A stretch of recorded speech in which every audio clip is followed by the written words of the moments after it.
आज इथे मी आवळा कँडी बनवते आहे। ही आवळा कँडी आपण 6 महिने ते वर्षभर आरामात टिकते। इन्स्टंट अशी आवळा कँडी आहे आणि याला जो मसाला लावला आहे तो अगदी चटपटीत, जे नेहमी दाखवतात त्यापेक्षा वेगळा चटपटीत, ज्याने आपल्या आवळा कँडीची चव 100% वाढवल्या जाते। तर कशी बनवली आहे ते आपण समोर व्हिडिओत बघूया। त्याआधी तुम्ही जर ही रेसिपी फेसबुकवर बघत असाल तर माझ्या पेजला फॉलो करा आणि यूट्यूबवर बघत असाल तर माझ्या चॅनलला सबस्क्राईब करा। त्याचबरोबर लाईक, शेअर आणि कमेंट नक्की करा आणि व्हिडिओ पूर्ण बघा। हॅलो फ्रेंड्स, मी लतिकाच किचनमध्ये तुमचं स्वागत आहे। इथे मी आवळे घेतलेले आहे, त्याला स्वच्छ असे धुवून घेतले आणि मग त्याला आपल्याला वाफवून घ्यायचे आहे। तर पाण्यात खालती गंजात पाणी टाकले आणि वरती अशी छिद्रवाली चाळणी ठेवली आहे, त्यात सगळे स्वच्छ धुतलेले आवळे टाकून घेतले। झाकून याला 10 मिनिटं आपल्याला स्टीम येऊ द्यायचं आहे, जोपर्यंत आवळ्यांना छान क्रॅक जात नाही तोपर्यंत। मधात तुम्ही ओपन करून बघू शकता, आवळ्यांना छान क्रॅक आली की ते आवळे आपले शिजलेले आहे व्यवस्थित। तर आता मी छान व्यवस्थित बघून घेते, एकदा ओपन केलं आहे तर बघा इथे क्रॅक आली आहे। तर गॅस मी बंद करते आणि याला अशीच झाकून थंड होऊ देते, म्हणजे थोडेसे जर राहिले असेल तर ते शिजून जाणार। तर याला आता मी तशीच ठेवते आहे झाकून आणि याला गार होऊ देते। गार झाल्यानंतर आपल्याला आवळ्यांच्या बिया वेगळ्या काढून घ्यायच्या आहे आणि आपल्याला आवळ्याच्या ज्या हे आहे पाकळ्या त्या वेगळ्या करायच्या। तर इथे थंड झालेला आहे। आता आवळा बघा अशा मस्त अशा छान वाफवल्या गेल्या, तर आवळ्याच्या बिया अशा वेगळ्या निघतात। अशा मी आवळ्याच्या बिया आणि या पाकळ्या अशा वेगवेगळ्या करून घेते आहे। तर पहिले पूर्ण करून घ्यायचं आहे आपल्याला। तर इथे मी सगळं आवळ्याच्या बिया काढून घेतलेल्या आहे। आता याला मिक्सरच्या पॉटमध्ये टाकून घेणार आणि याचा छान पल्प बनवून घेणार आहे। त्या सोबत मी इथे अद्रकसुद्धा घालते। आवळा आपल्याला व्हिटॅमिन सी युक्त असते, ज्याच्याने आपले केस, चेहरा आणि इम्युनिटीसुद्धा खूप वाढवते आणि त्याचबरोबर अद्रकसुद्धा आपल्या शरीरासाठी फार आवश्यक आहे, ज्याच्याने आपल्याला सर्दी खोकला होत नाही। तर याला पाणी न घालता छान बारीक वाटून घ्यायचं आहे।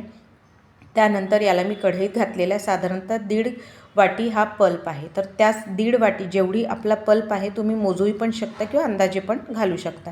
तर अंदाजे मी 1.5 वाटी साखर घातलेली, कारण की माझा अंदाजे 1.5 वाटी हा एवढा पल्प होता।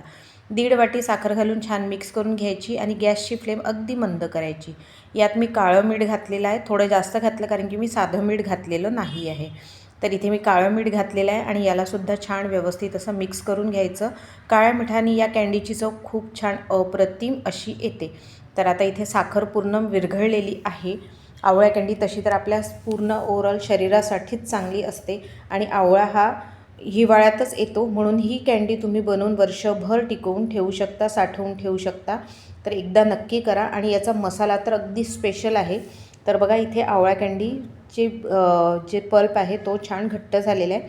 आता यात आपल्याला कॉर्नफ्लॉवर घालायचं आहे, म्हणजे याला बाइंडिंग खूप छान येतं। तर इथे मी 2 चमचे कॉर्नफ्लॉवर घेतले आहे, त्यात थोडं पाणी घातलं आहे आणि याला मिक्स करून घ्यायचं आहे व्यवस्थित। मिक्स झाल्यानंतर जेव्हा आपण टाकतो त्यावेळेससुद्धा हलवून टाकायचं, नाहीतर जो कॉर्नफ्लॉवर आहे तो खालती बसतो आणि व्यवस्थित होत नाही किंवा मग जास्त पाणी लागतं म्हणून। तर याला छान मिक्स झालेलं आहे। आता याला आवळ्याच्या त्या पल्पमध्ये टाकायचं आहे। तर एकदा मी फिरून घेते, म्हणजे खालती जे बसलेलं आहे कॉर्नफ्लॉवर ते मिक्स होऊन जाणार। ते छान मिक्स करून घेतले। आता याला मी कँडीच्या त्या पल्पमध्ये घालून घेते आहे। तर व्यवस्थित घालून घ्यायचं आहे आपल्याला, लगेच आपल्याला छान व्यवस्थित मिक्स करायचं आहे। गॅसची फ्लेम मंदच ठेवायची। पूर्ण प्रोसिजर आपल्याला गॅसची फ्लेम मंदवरच करायची आहे, थोडीही वाढवायची नाही। आता याला जेव्हा कॉर्नफ्लॉवर टाकतो याला छान मिक्स करून घ्यायचं आहे। कॉर्नफ्लॉवरसुद्धा व्यवस्थित शिजलं पाहिजे। कॉर्नफ्लॉवर जर व्यवस्थित शिजलं नाही तर तुमची कँडी बरोबर सेट होणार नाही। तर इथे कॉर्नफ्लॉवर टाकून मिक्स केलं आहे। त्यानंतर मी इथे एक करून 3 चमचे एवढं तूप घातलेलं आहे। तर तूप घातल्याने छान शाईन येतं याला आणि खूप छान असा बाइंडिंग व्यवस्थित येते आणि टेस्ट पण खूप छान येते। तर याला तूप घातल्यानंतर छान मिक्स करून घेतलं आहे। गॅसची फ्लेम मंद आहे। याला अजून 5 ते 10 मिनटं छान शिजवून घ्यायचं आहे, जेणेकरून कॉर्नफ्लॉवर आहे ते व्यवस्थित शिजलं पाहिजे। तर म्हणून असं मी 10 मिनटं तरी शिजवून घेते व्यवस्थित। असं तुम्ही पण असं शिजवून घ्या। तर आता ही बघा सगळं सारण छान घट्ट झालेलं आहे। आता हे घट्ट झालेलं आहे, ते गॅसची फ्लेम मी बंद करते आहे आणि तिकडे ट्रेसुद्धा तयार करते। तर ट्रेऐवजी मी छोटीशी ताटली घेतलेली आहे, त्याला तुम्ही ग्रीस करूनसुद्धा यूज करू शकता किंवा मग बटर पेपरसुद्धा लावू शकता। तर मी इथे बटर पेपर लावून घेतलेला आहे। त्याचबरोबर माझ्या चॅनलवर वेगवेगळ्या नवनवीन छान रेसिपीज आहे। क्रंची कुरकुरीत लागणारी आवळा सुपारीची रेसिपीसुद्धा दिलेली आहे, आय बटनलासुद्धा दिलेली आहे आणि एंड स्क्रीनलासुद्धा दिलेली आहे। तर नक्की व्हिजिट करा आणि तुम्हाला कुठली रेसिपी आवडली ते मला नक्की कळवा।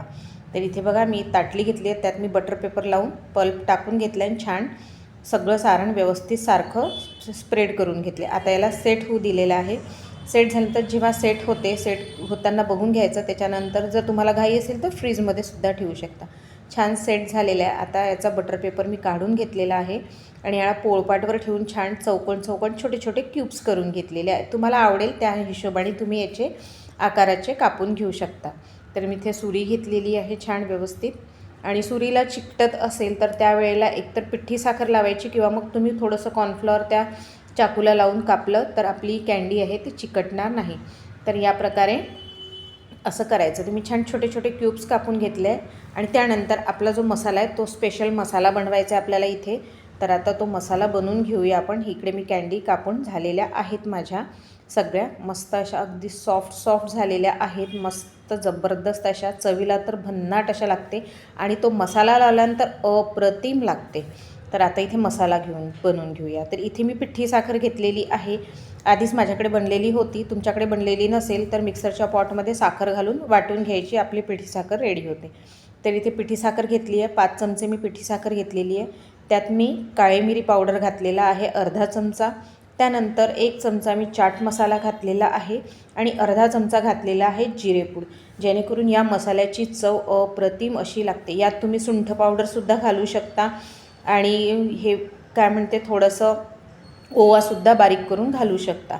तर एवढेसुद्धा जिन्नस तुम्ही घालू शकता. तर याला छान मिक्स करून घ्यायचं आहे आणि त्यानंतर सगळ्या कँड्या या मसाल्यात घोळून तुम्ही 6 महिने ते वर्षभर स्टोअर करून ठेवू शकता. तर हे कँडीचा जो मसाला आहे तो रेडी झालेला आहे. आता एक एक करून मी सगळ्या कँडी यात टाकून घोळून घेते छान, म्हणजे सगळ्या कँड्यांना हा जो मसाला आहे तो लागतो आणि चव खूप छान अशी येते.